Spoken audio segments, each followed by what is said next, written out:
자, 여러분, 세상을 바꾸는 방법 뭐가 있을까요? 거대한 혁명? 아니면 나 한 사람 한 사람의 권리를 위한 싸움? 오늘은 포스트 모더니즘을 좀 비판적으로 바라보는 한 시각을 통해서요. 이 질문이 우리 사회를 어떻게 나누고 있는지 한번 깊숙이 들여다볼까 합니다. 자, 여기 한번 보세요. 세상을 바꾸려는 두 가지 길이 딱 보이죠? 왼쪽은 뭐랄까, 사회 전체를 한 번에 확 뒤엎는 혁명을 꿈꿔요. 그래서 계급, 통일 이런 걸 외치죠. 근데 오른쪽은요, 좀 달라요. 개개인의 권리를 위해서 싸우고 정체성이나 다양성 같은 걸 훨씬 중요하게 생각합니다. 바로 이 두 생각의 충돌, 이게 오늘 이야기의 진짜 핵심이에요. 그래서 오늘 우리가 뭘 살펴볼 거냐면요.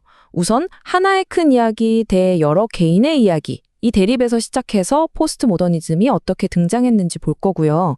그리고 나선 진실을 둘러싼 싸움, 또 정체성 정치랑 계급 투쟁이 뭐가 다른지 이런 걸 파고들 겁니다.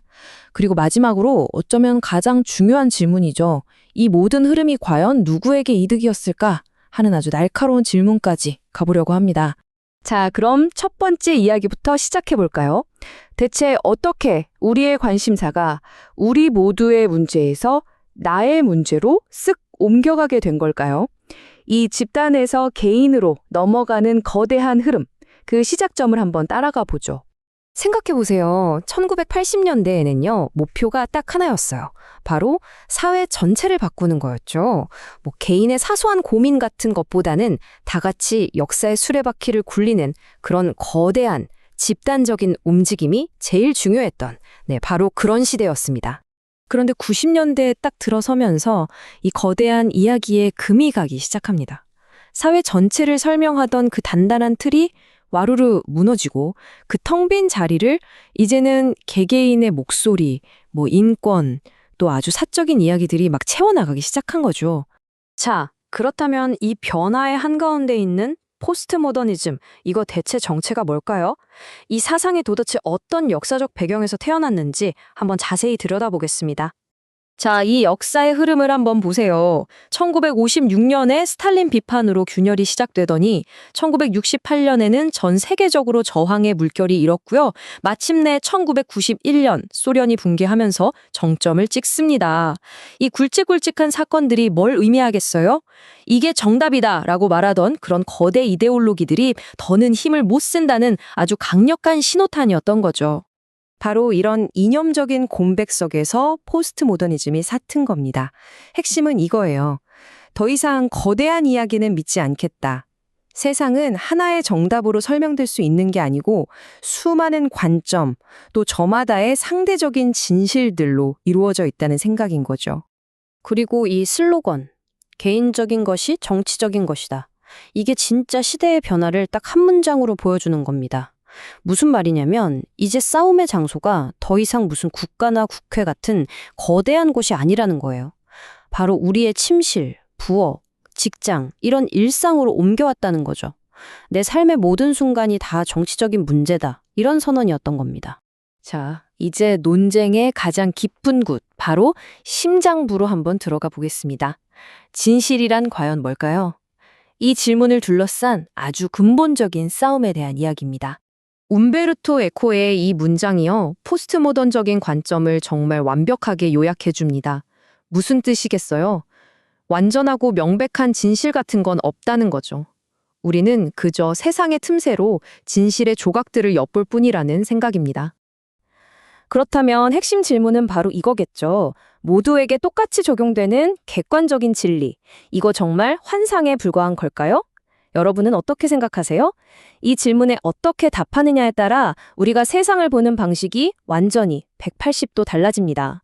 왼쪽은 마치 현미경으로 세상을 들여다보듯이 객관적인 진실을 찾으려고 해요.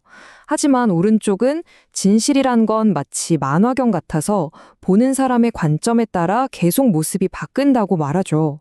하나의 통일된 진실을 끝까지 추구할 거냐, 아니면 그거야말로 억압이다 라면서 거부할 거냐, 이게 바로 두 관점의 근본적인 차이점입니다. 자, 그럼 이런 철학적인 논쟁이 현실 정치판에서는 어떤 모습으로 나타날까요? 이제 싸움의 초점이 계급에서 정체성으로 옮겨가면서 벌어진 일들, 이걸 좀 비판적인 시각으로 한번 살펴보겠습니다. 두 전략의 차이가 여기서 정말 선명하게 드러나죠. 마르크스주의는 계급 착취라는 딱 하나의 적을 설정해요. 그리고 노동계급이 똘똘 뭉쳐서 시스템 자체를 바꾸려고 하죠. 반면에 정체성 정치는 전선이 여러 개예요. 인종, 성별 등등 굉장히 다양하죠.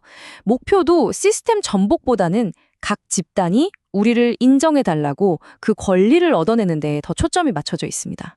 바로 이 지점이 핵심입니다, 여러분. 투쟁의 목표물이 바뀐 거예요. 옛날에는 저기저 국가 권력이라는 거대한 성을 무너뜨리는 게 목표였다면 이제는 성벽 바깥, 그러니까 우리 일상 속에 안개처럼 스며있는 보이지 않는 권력과 싸우게 된 거죠.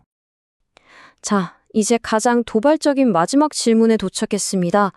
이 모든 생각의 변화, 이걸로 과연 누가 웃고 있을까요? 이 흐름의 진짜 수혜자는 대체 누구일까요? 핵심 비판은 바로 이겁니다. 분할하여 통치하라.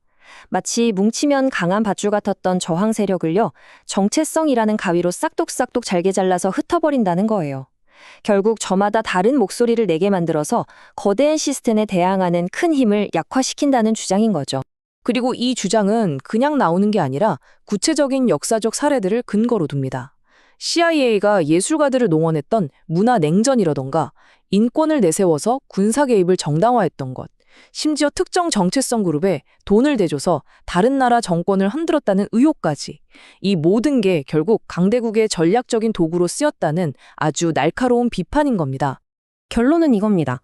시스템을 통째로 무너뜨릴 수도 있었던 혁명이라는 거대한 파도가 있었는데 이게 권리라는 이름의 댐 앞에서 여러 갈래로 흩어지면서 그 힘을 잃어버렸다는 거죠. 겉으로 보기엔 되게 진보적인 것 같지만 결과적으로는 기존 체제를 더 안전하게 지켜주는 방파제 역할을 해버렸다는 겁니다. 자, 오늘 분석을 마치면서 이 거대한 질문을 여러분께 던져봅니다.